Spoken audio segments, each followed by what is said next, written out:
Hello, everybody. Bill Platt here, and I want to do a real quick training. Somebody had submitted a question to the group, and I want to answer it more directly than just typing out a post. And so, what I've done here, I've got a whiteboard set up that I'm going to use today. It's actually located at webwhiteboard.com. It's a free tool we can use. There are similar applications to this that are whiteboards based online that we can use, like AWW app is one that one fellow I know uses. Um, Alex Becker uses it, and he likes that one better than this one. So it's just personal preference, whichever one you like the best. But a lot of them are free to use. But anyway, I want to talk about. I'd made a post about, or a comment more specifically, about how we sell our books from different platforms. So we post our books up on Amazon, which is pretty much given what that's what most everybody's doing is uploading to CreateSpace or uploading directly to Amazon, selling our books on Amazon. We can even go through extended distribution through Amazon to get posted in other online stores. We could even do like draft to digital, which is DRAFT, the number two, and then DIGITAL.com. And I think I know the fellow who runs that place. I follow him on Facebook. Um, so then there's Etsy. We can list our books on Etsy. We can list them on our own website. I sell a lot of books from my own website. Even books that I sell to consumers, I sell from websites. The thing is, when you're listing it, you have to pretty much decide how much I'm going to make if I sell this book, and is the profit margin that I'm going to take on to sell this book worth the time I'm going to spend to process the transaction. So if you're going to spend 2 minutes, 3 minutes, 4 minutes, and let's just say 5 minutes processing a transaction, is the amount of money you're going to make equal to, is it substantial enough to justify your taking that 5 minutes to process an order through an alternative website? And so maybe you're making $5 on the book and you're spending 5 minutes on it, on the process, and you can do 12 books an hour at $5 a head. That's $60 an hour that you're earning for the time that you spend doing that. So the thing of it is, when we're the person who asked the question is based in Australia, the way I understood the question, and her main question was, well, what about shipping to all these different places, and how do I know where the customer is who's buying my book, and so on and so forth. And realistically, the best way to deal with that is you basically state on your sales page this offer is only available to people who live in the U.S., or this is only available to U.S. and Canada, or it's available in U.S., Canada, and the U.K., or it's available in U.S., Canada, U.K., and Australia. So you define the course of it. And so if you get a standard, see, the thing is, when we buy directly from CreateSpace, we can get them at wholesale, but we have to pay the shipping, and the shipping cost, the books ordered by wholesale on CreateSpace typically 1 to 2 weeks for delivery time. So another option is to go ahead and list it on Amazon at a lower price and sell it from your website at a higher price. And here's the interesting thing. This is kind of mind-boggling. It took me a long time, like years, to wrap my head around this one.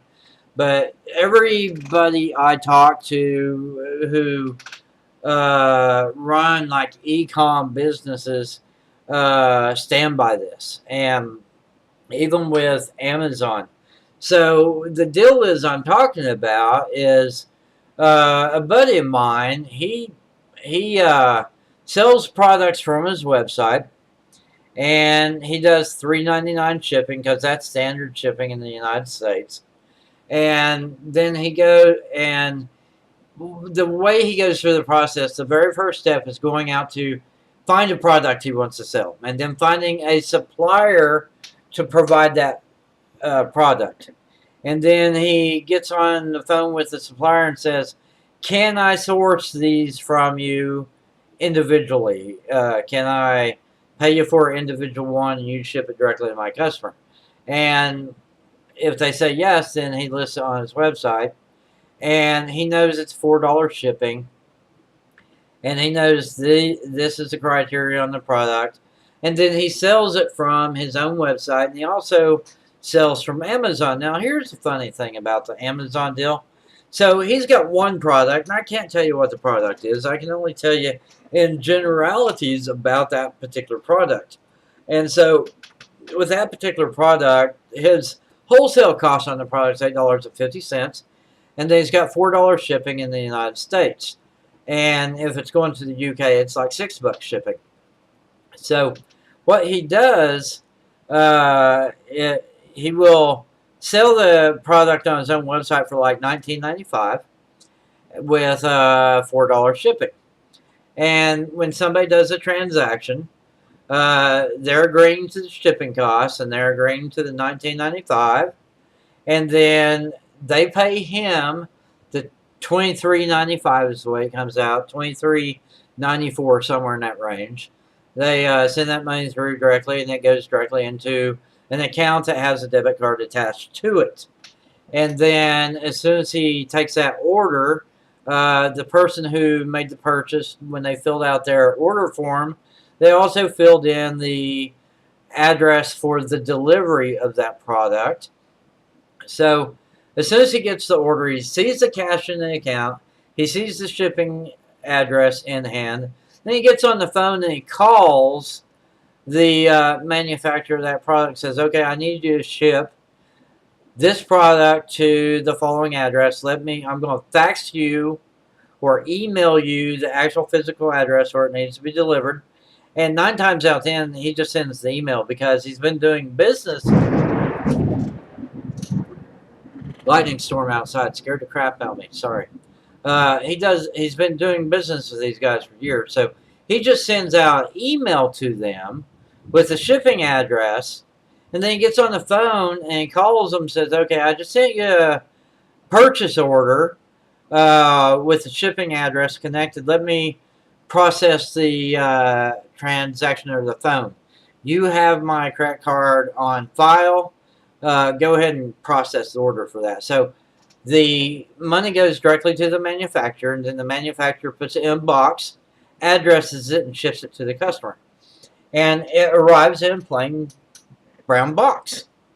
And so here's the reason I want to tell you his story. When he first started listing on Amazon, he was listing at $18.95, which is the suggested retail price. And he was doing it with free shipping. So it's $18.95, and he's giving them a $4 shipping. And so his markup is $14.95.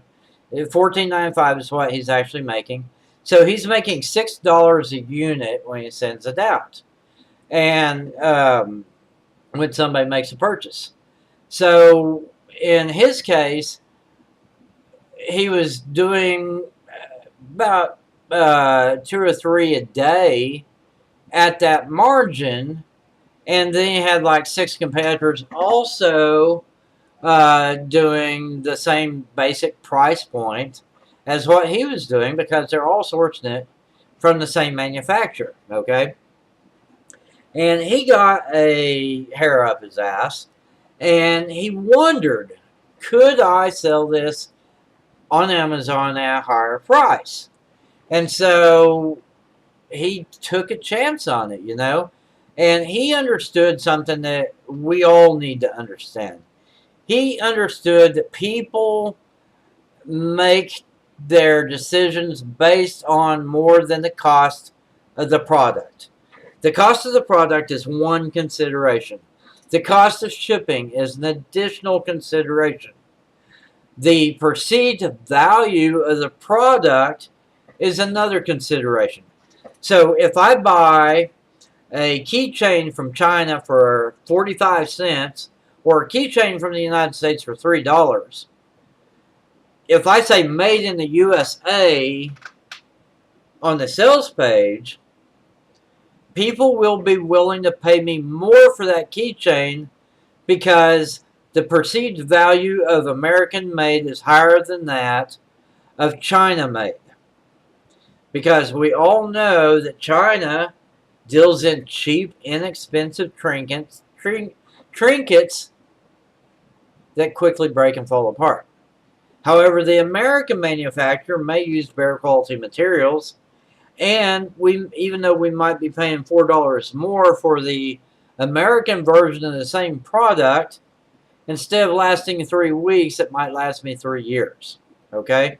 So therefore, it's worth the extra money to get a better made product. So he understands this, and our customers, the people who buy what we are selling, they are running off of the psychology of if it costs more, it must be a better made product or it's a better product. And so on a whim, he went into Amazon and changed the list price of his product from $18.95 to $49.95 with free shipping and handling. So before, his cost of delivery is $14.95. He paid the $4 shipping, and then he put $5 in his pocket, and then he sent $8.95 to the manufacturer. Now he's selling the same product for $49.95 with the same $4 shipping, and now he's collecting $45.95, and his cost is still $8.95. So all told, he is now making $36 per unit sold. Now you would think they're all using the same product image on Amazon. They are all using pretty much the exact same product description on Amazon. You would think that if he tripled the price, which he did, darn near tripled the price, about 260% increase in the retail cost of the product, that his sales would go down from 3 units a day to probably 0 a day. That's what our gut instinct tells us. The reality is, he went from 3 sales a day to 15 sales a day. A 5-fold increase in the number of sales, and he's getting 3 times the money as what he was getting before. And that's 3 times the retail, but when you run the mathematics on his actual costs and how much he's actually taking home, before he was taking home $5 per sale, now he's taking $36 a sale. So he is in effect getting 7 times profits for selling the exact same product at a higher price. And from the consumer point of view, they are probably calculating in their head, these guys are selling it for $18.95. All 5 of these guys, or 6 of these guys, are selling it for $18.95. This one guy here, he's selling it for $49.95.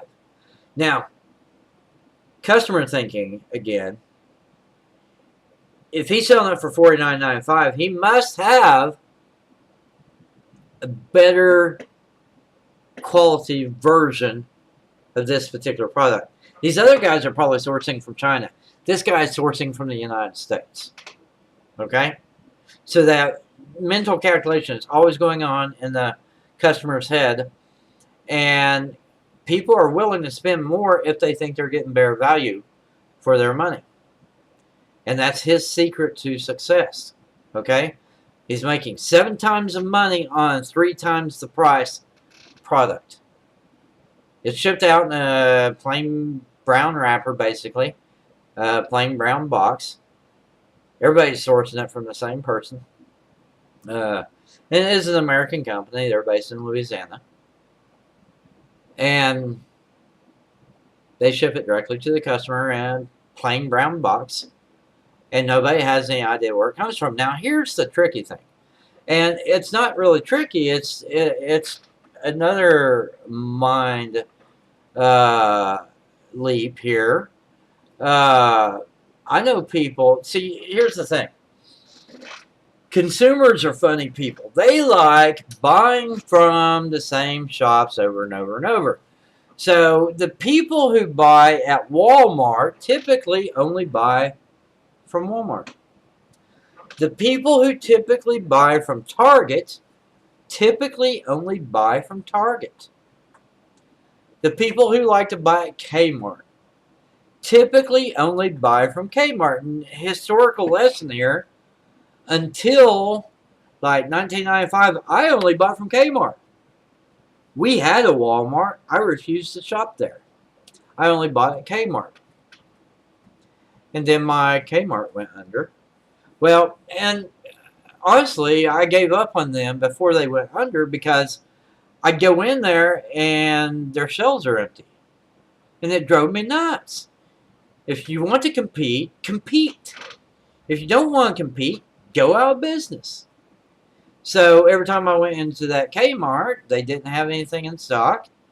And then, here's how it happened.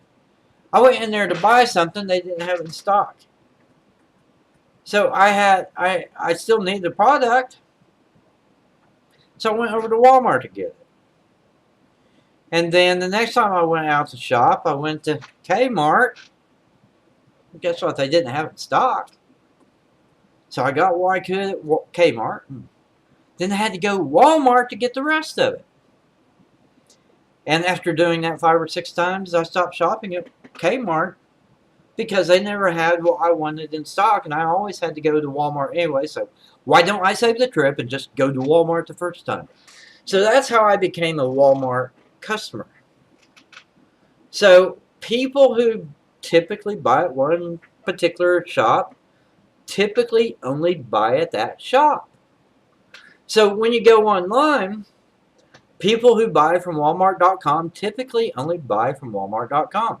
People who buy from eBay.com typically only buy from eBay.com. People who typically buy at Amazon.com typically only buy at Amazon.com. So here's an interesting thing. This is mind-boggling. So people get into their ruts about, I'm only going to buy from whatever store I only buy from. And they stop price shopping.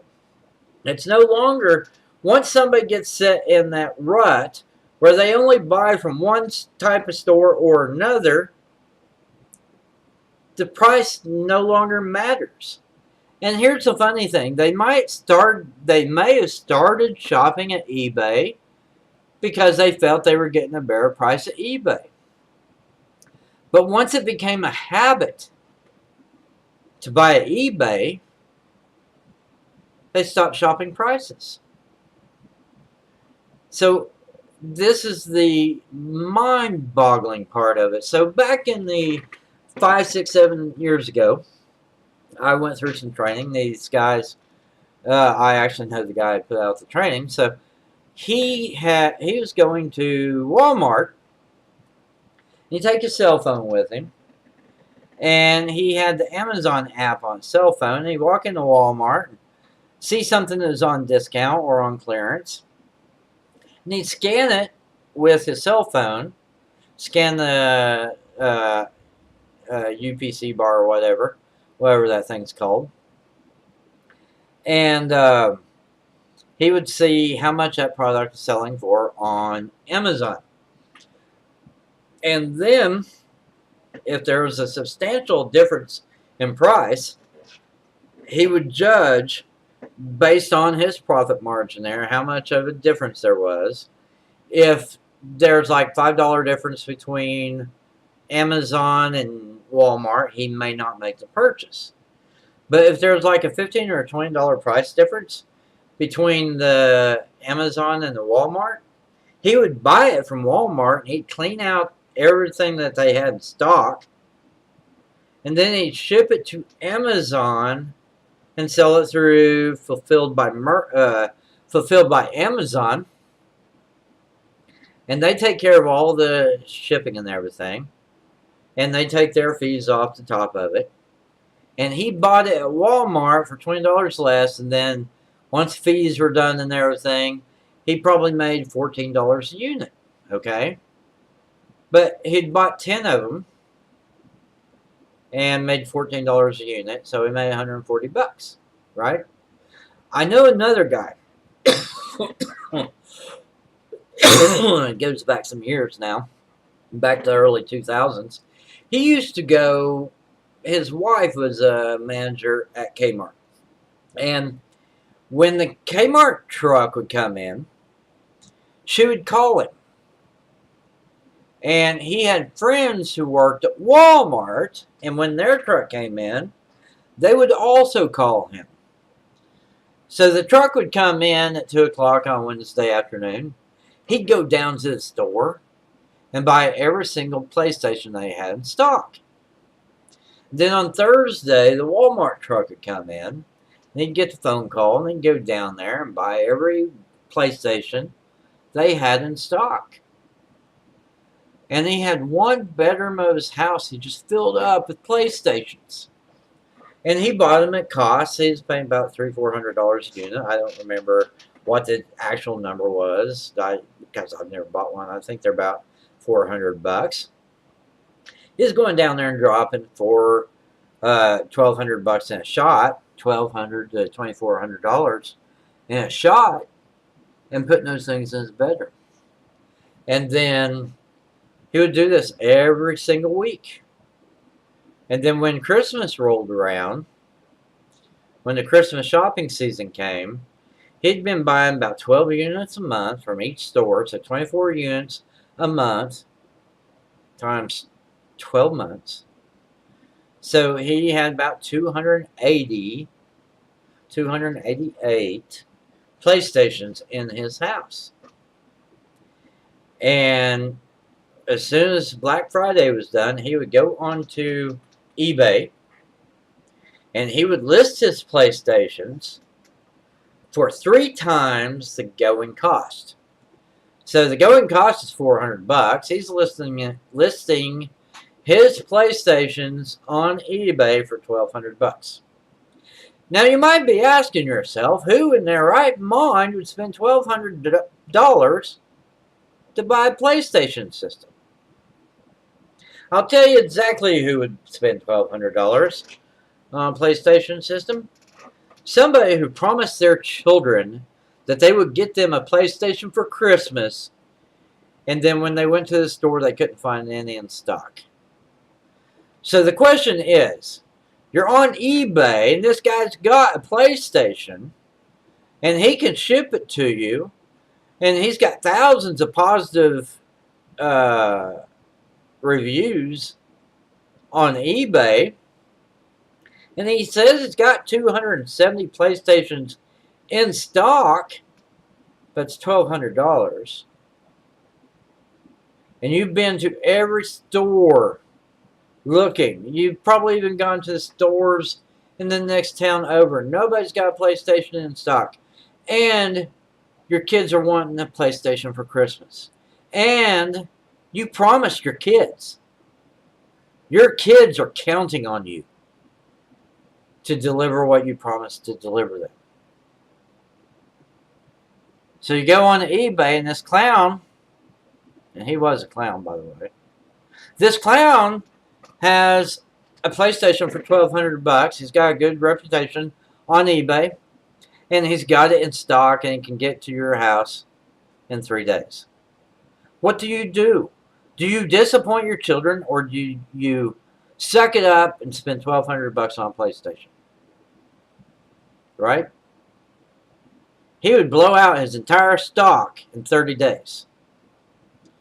So, in 30 days, he would make, what, $300,000? He's a clown, but he's a smart clown. Okay? So, the price that we put on our product is kind of irrelevant. Once we switch over to a different marketplace, the game has changed. And so I know people who, so in the first scenario with the Amazon app, people would go to Walmart and find products, and then buy them and put them on the shelf in Amazon through Fulfilled by Amazon, and they would sell the products.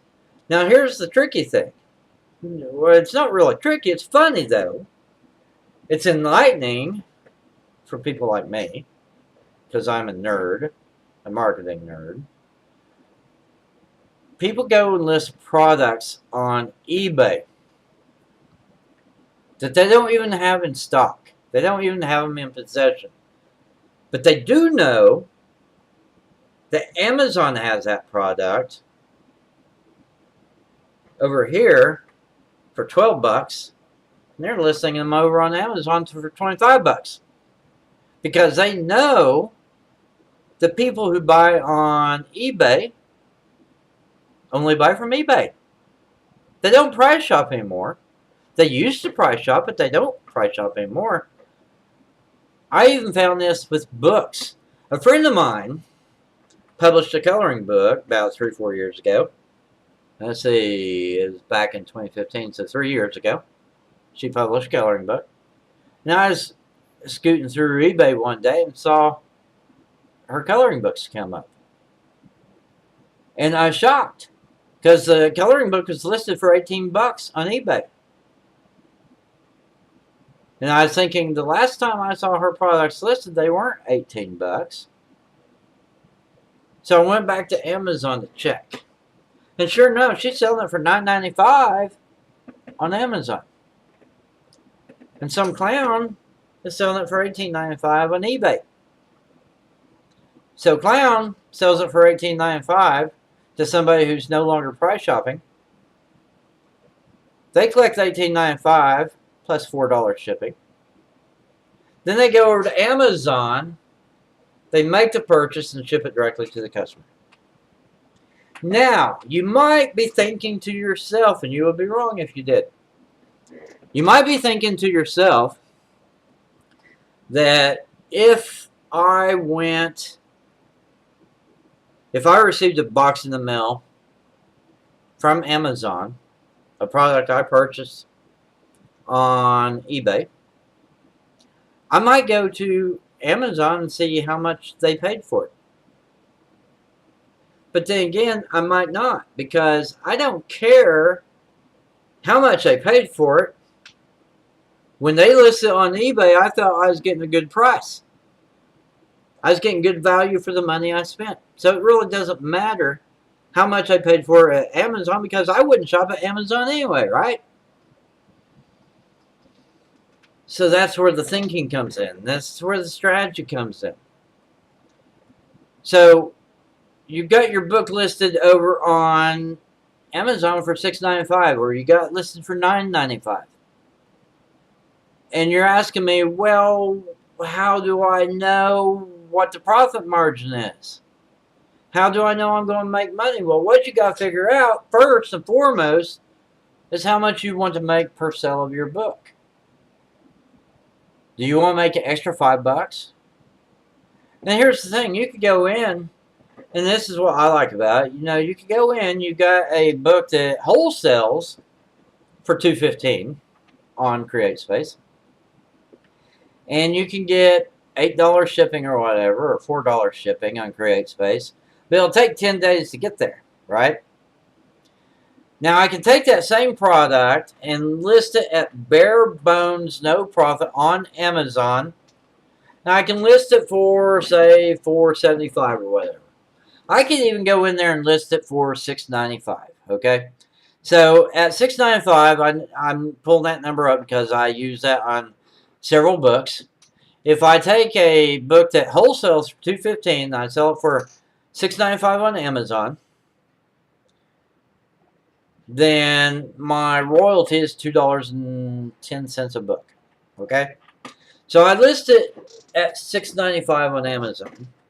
And anybody on Amazon who finds it and wants to buy it, I'll make $2. Okay? Now here's another thing. I'm in America. This won't apply to everybody. But because I'm in the US, I have an Amazon Prime account. Which, with my Amazon Prime account, I can, all my purchases from Amazon in the course of a year, I pay Amazon Prime, I think, $79 a year. And they give me free shipping year round. Okay? So I know that if I list my book on Amazon for $6.95 and I'm making $2 royalty every time somebody on Amazon buys it, and I know that because I have a Prime account, I get free shipping. So I can get to my customer in usually 3 days or less for $6.95. Now, with that consideration in mind, because with Amazon or on CreateSpace, it was paying $2.15 plus at least $4 shipping. So our price is $6.15 to get at cost. So I can put it up on Amazon for $6.15 and get free shipping, and it matches, and I get to make an extra buck and a half, right? And now I can take that same book and put it on Etsy for $12. But only to US residents. I don't worry about Canada, the UK, or Australia, or Africa, or Japan. I say this is only available for people who live in the United States. It's a $12.95 book. Make a purchase and I'll send it out to you. And we can call it free shipping, or we can say for $3.95 shipping. So if I do, I can charge them for the shipping and treat it as if I don't have a Prime account. Okay? So I'm still making $6. I'm making, if I list it on Amazon at $6.95, I'm still making a $2 royalty.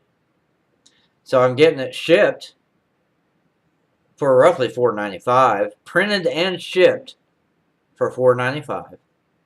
Because it's $6.95 with free shipping, and I make a $2 royalty. So my actual cost is $4.95 to get shipped off of Amazon, which is cheaper than shipping it off of CreateSpace, right? And then I can sell it on Etsy over here for $12.95, and people think they're getting a good deal. And they are. And I can sell the same thing on eBay for $12.95. Okay? Are you following the mathematics here? It's real easy, you know? Let me do a thing here. We'll do... Let's see. I hate these things. $12.95. So I'm selling it for on eBay and on Etsy and on my own website. I can say free shipping or not free shipping. But either way, my cost to send it to them from Amazon with my Prime account, if they're located in the US, I can send it to them for $4.95. Which means every single book I sell to an American resident will pay me $8 profit for every one I sell. Okay? So we take the same formula and apply it to the UK. What's standard shipping for a book of your style? What's the standard shipping cost to send that book from Amazon.co.uk to somebody who lives in the UK. And that becomes your shipping price. Pass the shipping cost to the customer. Unless there is a situation where, like my friend, he's $18.95 on the product, $8.95 is the wholesale cost. He's willing to eat the $4 shipping and only make $6 profit. But then when he flips it up and changes the price to $49.95, he still eats the $4 shipping because his margin is so high. Okay? So this is what we're doing. It's just a math game. You got to figure out, how much is my time worth? Myself, me, Bill Platt, I aim, now I don't always do it. I wish I got paid this every hour, every month. But my target is $90 an hour. Okay? Now, reality is I don't always get $90 an hour. Sometimes I get $60 an hour. But as long as I'm on the positive side of it. Now, here's another thing. Back in the early 2000s, mid-2000s, I ran a business, had employees. My earnings on my customers, let me do the math real quick in my head, because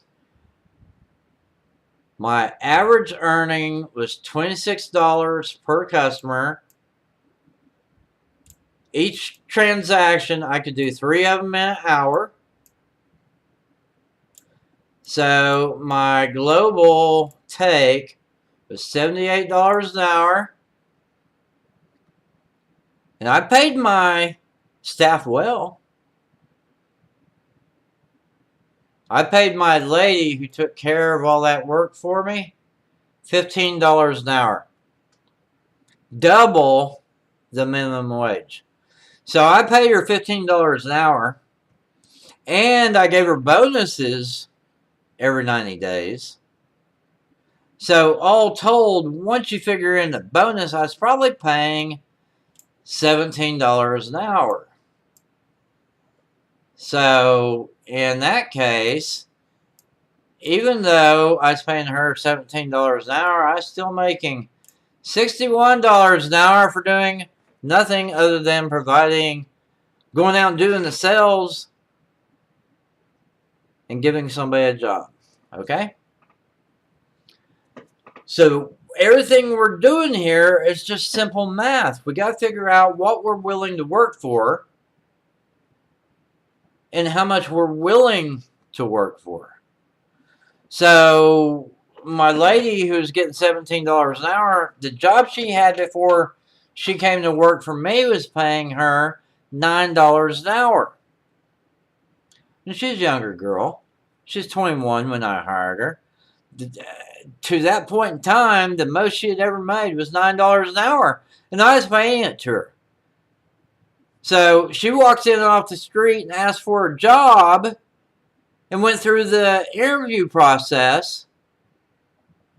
And I offered her $9 an hour to start and told her that I would review in 60 days to determine if she's going to get a raise.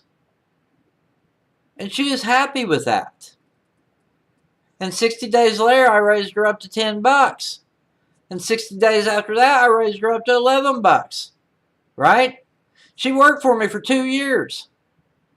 She was making $15 an hour within 2 years. I guarantee you she hasn't had a job like that since she worked for me. In fact, I know where she works now. She works for the furniture store selling furniture. Now, she might do all right. But $15 an hour, maybe. Because I used to sell. Depending on the employer, depending on the number of people coming through the door, depending on the commission structure, she could be making that, could be making more. But when she walked in off the street and took the job, $9 an hour was the most she'd ever been paid for anything, any job in her life. So the $9 an hour I paid her, she felt that she's getting a really good deal. And I just kept increasing her pay. And all along, I was making $61 an hour or more from her labor. You see how it goes? So figure out how much you're willing to make, how much you need to make. My last job, before I went full time, I was making, it averaged out about 16 an hour, I think. Let me do some quick math here. Let me get my calculator open and do some quick math.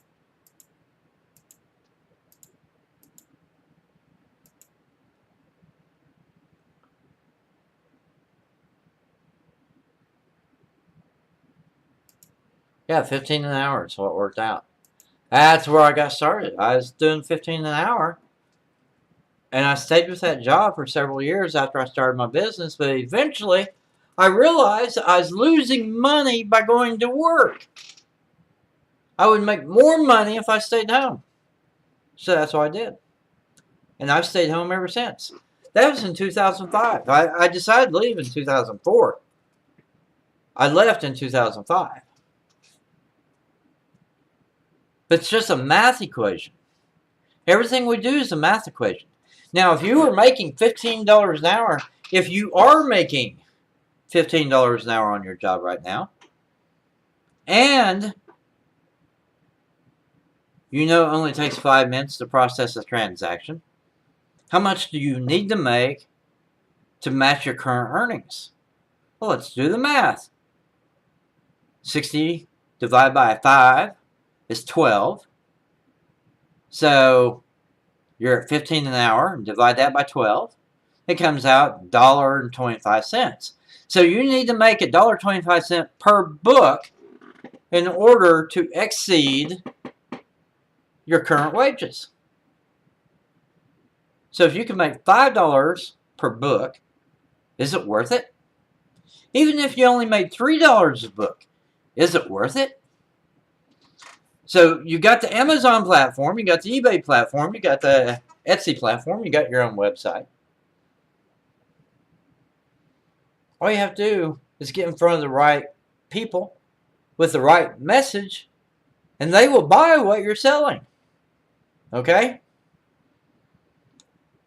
The right product in front of the right people with the right message. 90% of the time, the right message is, you have a problem, I have a solution, and this product's going to help you solve your problem. Okay? When we're doing journals, that's what we're doing. We're helping people solve problems. And if we can make $5 a book, awesome. We put up on Amazon for $6.95. We make a $2 royalty anytime somebody buys it. We look at shipping costs to the UK, shipping costs to Australia. And that's what we list as our shipping costs when we list it on our own website and when we list it on Etsy. And then we figure out, how much do I have to make in order to make this worthwhile for me? So typically, I'm looking to make $60 to $90 an hour. Okay? So if I'm doing 60 an hour, let's do the 60 an hour. And I spend 5 minutes on each one. That gives me 12 transactions an hour. If I do 12 transactions an hour and I want to make $60 to $90, I need to make $5 to $7.50 per book. So 5 to $7.50 per book times 12 gives me $60 to $90 an hour. Okay? Hope that makes sense. If I decide that it's going to take me 4 minutes to do the work. Then 60 divided by 4, which is 15. So instead of 12, it's 15. And to get, so 15 into 60, I need to make $4 to $6 an hour. Is that right?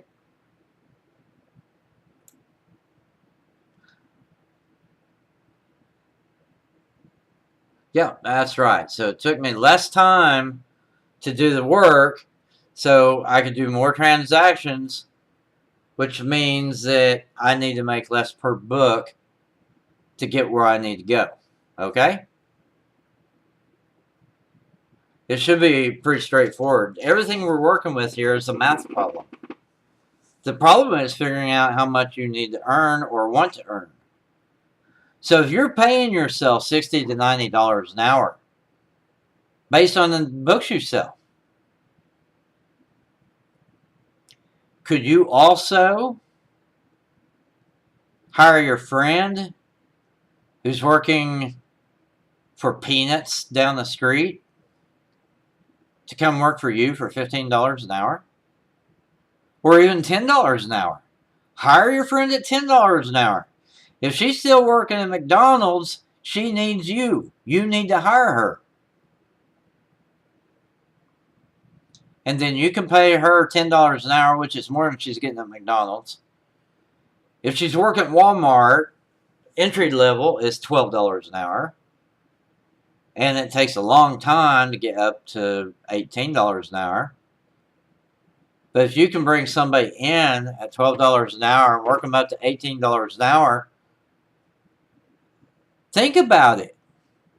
How many people do you know who would kill to work for you? Because you pay better than what they do. Here's the amazing thing to me about all these mathematical calculations and what you can hire people for. So people are talking about that $15 an hour minimum wage for McDonald's employees, and we say, well, go out and get an education, then you can get $15 an hour. But here's the deal, and it's shocking, absolutely shocking to me, that people who work for the fire department as a paramedic typically start at $13.50 an hour. And the McDonald's employee wants more than the paramedic, but the paramedic went to school. Get an education, but you don't need an education if they can work for you. Because if you're making $60 an hour by selling books from your own website or selling books from Etsy or selling books from eBay, then you can pay somebody else $15 an hour to start, and they'd be making more than the paramedic working for the fire department. Isn't that just astounding? It's shocking to me. But just simple math. In order to pay somebody $15 an hour or even $10 an hour, you have to be able to generate the cash revenue. So if I'm making $60 an hour and I'm selling enough books from Etsy and from my own website to keep somebody working 20 hours a week, I can bring them in 10 hours a week or 20 hours a week to start, and over time bring them up to 40 hours a week, as I can afford to do so, right? And that's key, as I can afford to do so. So I had a lady who was working for me. She worked for me for 3 years. And she started at $8.75. And she was making $14 an hour when she left. But last year when I had my issue with the tree falling through the house, I had to cut her hours back. I cut her from 40 back to 10. And that's fine. She was happy with that. And she's not working for me right now, but it's because she's burned out. Not because I wasn't paying enough. She's burned out and she wanted to try something new. So she tried something new.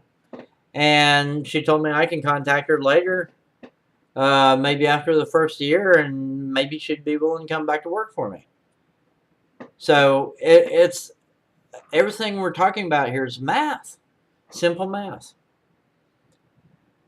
You have to understand that when you get off of the Amazon website, you can list your books anywhere from $4.95 all the way up to $20 on Amazon. Whatever price you choose on Amazon, you can go over and sell it for more on eBay. If nobody buys it on eBay at the higher price, you can lower your prices. You can go over to Etsy and list for a higher price. If people aren't buying, you can always lower your price. Or you can triple your price, whichever way you want to go. But the price is flexible. Whatever price we put on our books is kind of irrelevant. We want to put a price on that allows us to make the most amount of money from our books. A few years ago, 2015, I did training, and it was the coloring book training, and I started it at $12.95 on dime sale. Now, dime sale means that you're going to increase the price every few sales. And in this case, I increased it, I think, a penny for every transaction. And it continued to sell until it hit $31.45. And then sales slowed down. And then I went back and took it off a dime sale and moved the price back to $29.95. And it still sells to this day at $29.95. Okay? So the price difference on that particular product was from $12.95 all the way up to $31.45. So we're talking about like a $19 difference between the low-end price and the high-end price. $19 difference. You could do the same with your books.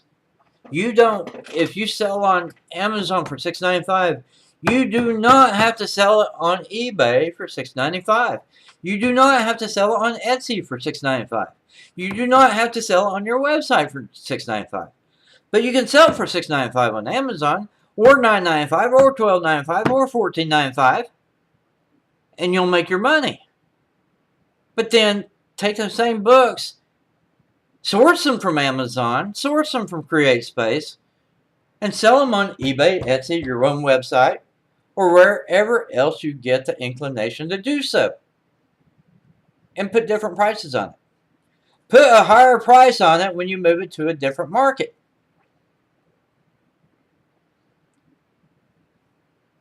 If the customer base isn't going to support that higher price, then lower the price. But be willing to test out that higher price to see if you can sell more books, to make more profit. Because we're here to make money, right? You're doing this because you want to make money. And almost every person within the sound of my voice thinks that they have to price their book at the lowest possible price or they're not going to make any money at all. And that is wrong. That's wrong-headed thinking. So I'm going to go ahead and wrap up here. I hope it's been helpful for you. My name is Bill Platt. I'll catch you next time around.